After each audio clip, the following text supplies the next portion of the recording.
Hello, welcome back to On Air with Dr. Pete. I'm your host, Dr. Pete Economo. And today, if you're tuning in, you're going to hear about wellness versus well being. And I wanted to bring it to you because I think that there are so many people that are focused on their wellness today. This is cool, right? Recording this in 2025. And I'm going to talk a little bit of the historical context of this. But they're used as synonyms even though they're not. So wellness versus well-being, what's the difference and why it matters? That's what I'm bringing you today on air with Dr. Pete. So welcome to the episode. It's more than semantics. This is really how it shapes a healthy culture. We need to improve policies and personal practices. There's lots of information today with the web. It's both a blessing and a curse. So there's disinformation and misinformation, and so not that this is going to really cause too much harm, but I will say that there's a lot of people that are trying to benefit to capitalize on wellness and well-being, and I'm all for that. People should be making money. It's just that you want to do it in a morale way, I guess I'll say. Those are my morals. But you want to, and for me, it would be the morals of it would be scientifically driven. It can't be one study. It can't just be anecdotal. And so this is the scientist in me that says you have to be able to have generalize your findings and repeat them. So very basically, wellness are behaviors and well-being is a feeling. That's kind of the really most basic way of differentiating.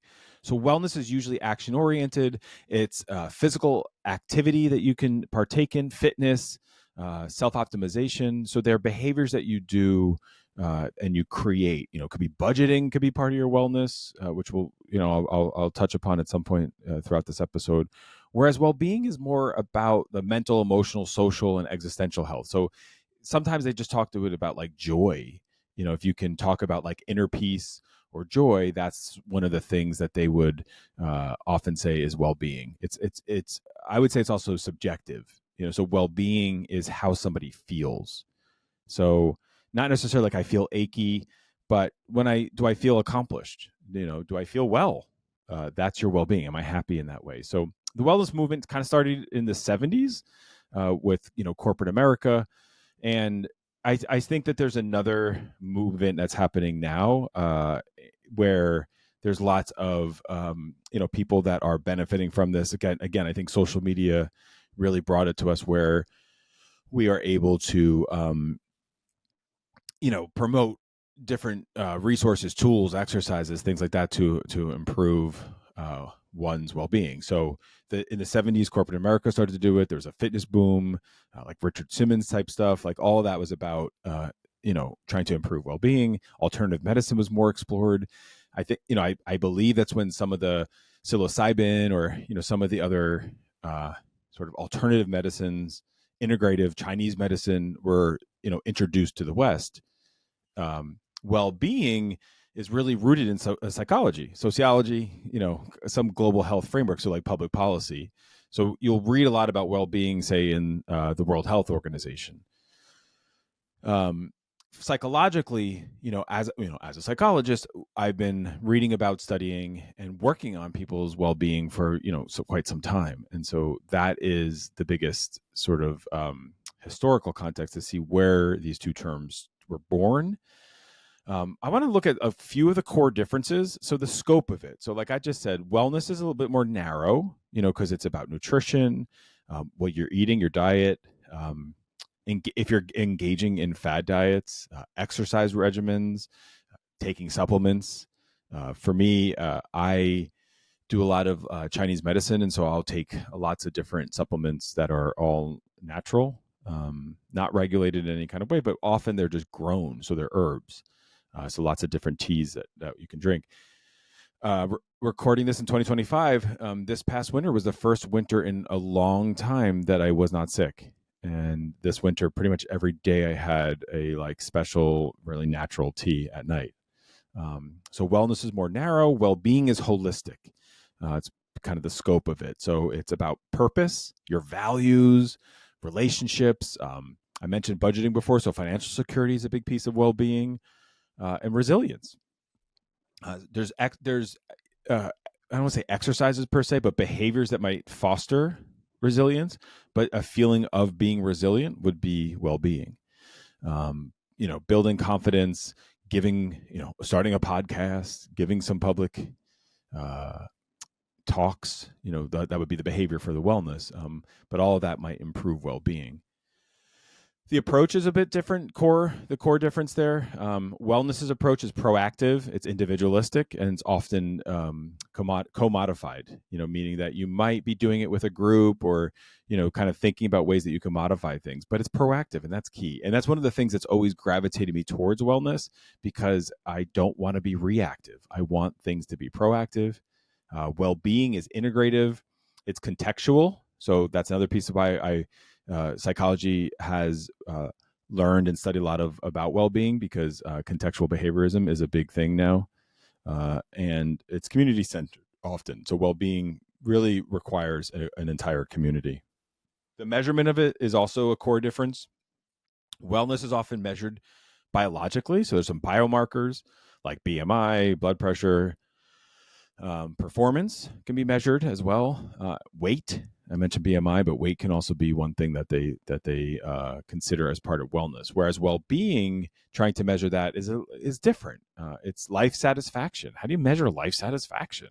And that ebbs and flows. Stress levels.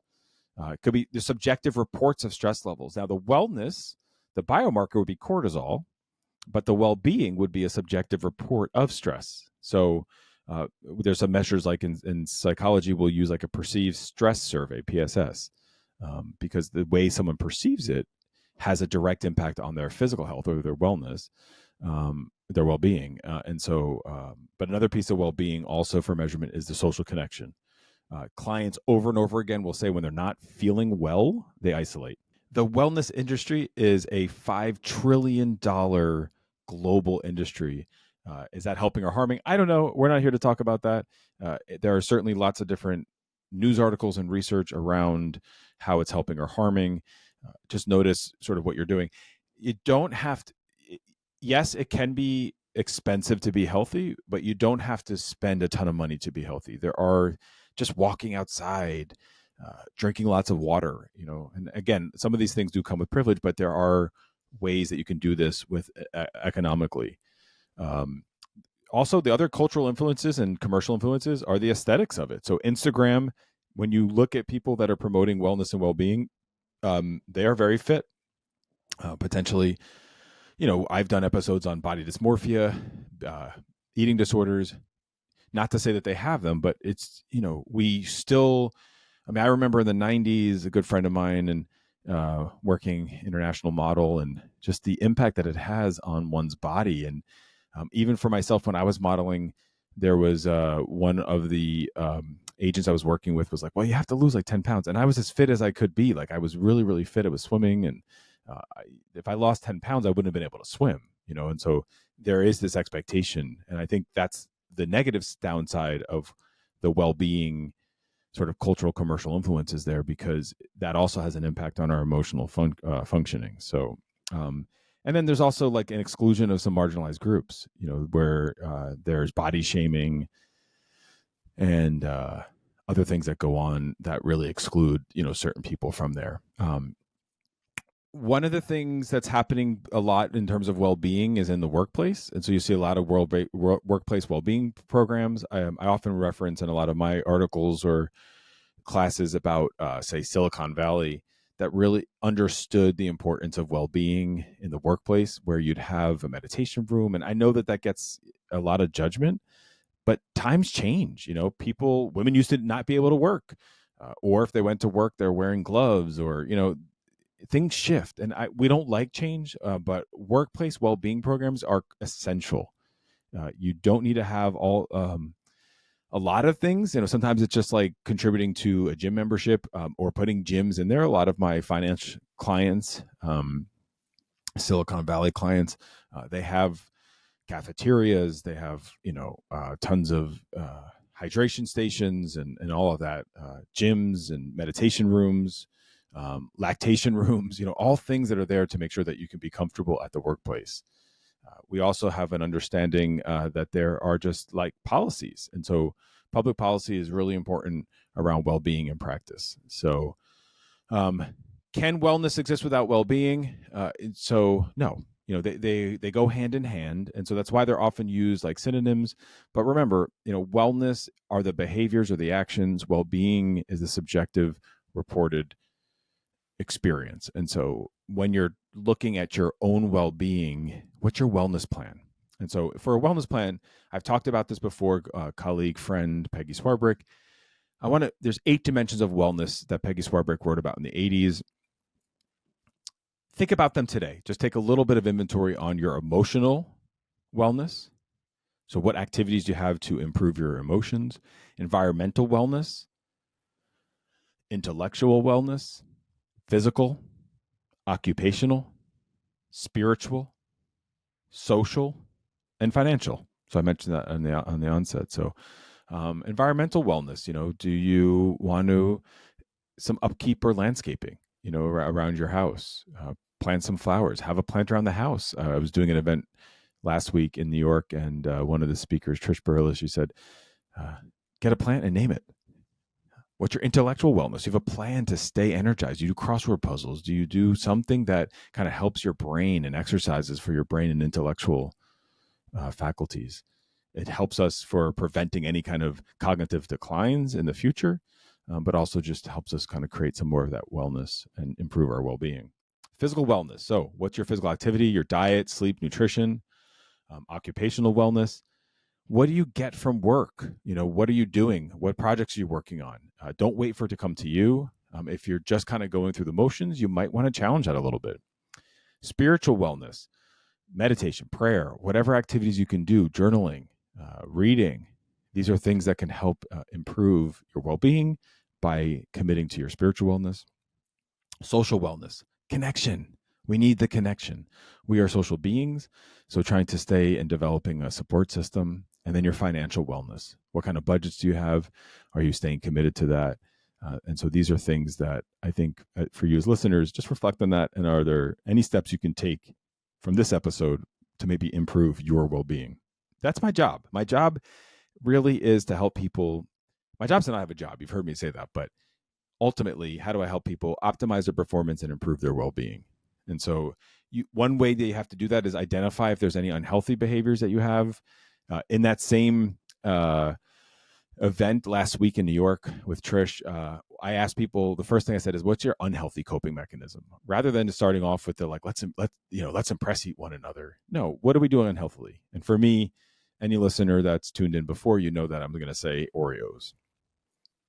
Creating balance. Life is all about balance. Improved well-being will create balance. And so you don't want to be in this all or nothing world. You really want to make sure that you are just committed, to finding equanimity. That's what we say in the Zen world. So ask yourself this: am I chasing wellness, or are you cultivating well-being? So you don't want to chase something that is unattainable, but you can start today to cultivate some well-being, evaluate your own well-being holistically, taking some steps towards that. And so I think I've mentioned to you the 8 dimensions of wellness. You might consider that as we wrap up today's episode on wellness and well-being. And that's one tip that I have for you. If you can think about those 8 dimensions, start with one of them. I think about them as buckets. Some are overflowing and some are empty. And so you want to have some balance between them. And so notice some of them that might be a little empty today and see if you are willing to take some steps to try and improve that. So I really am so thankful that you tuned in today. I hope this was helpful to hear about wellness, well-being. I did talk a little bit of gossip around sort of some of the negative aspects of it, but overall, you don't need to spend a ton of money on it. You don't need some really expensive supplements. You just need to commit to some behavior that you notice makes you feel good, which is your well-being, that feeling. So thanks again for tuning in. I'll see you again next week because we're so thankful that you were here today to support us. And as always, as you know, like, follow, and share. Everything's at Official Dr. Pete. So I'll see you back next week. Until then, spread a little kindness and stay well.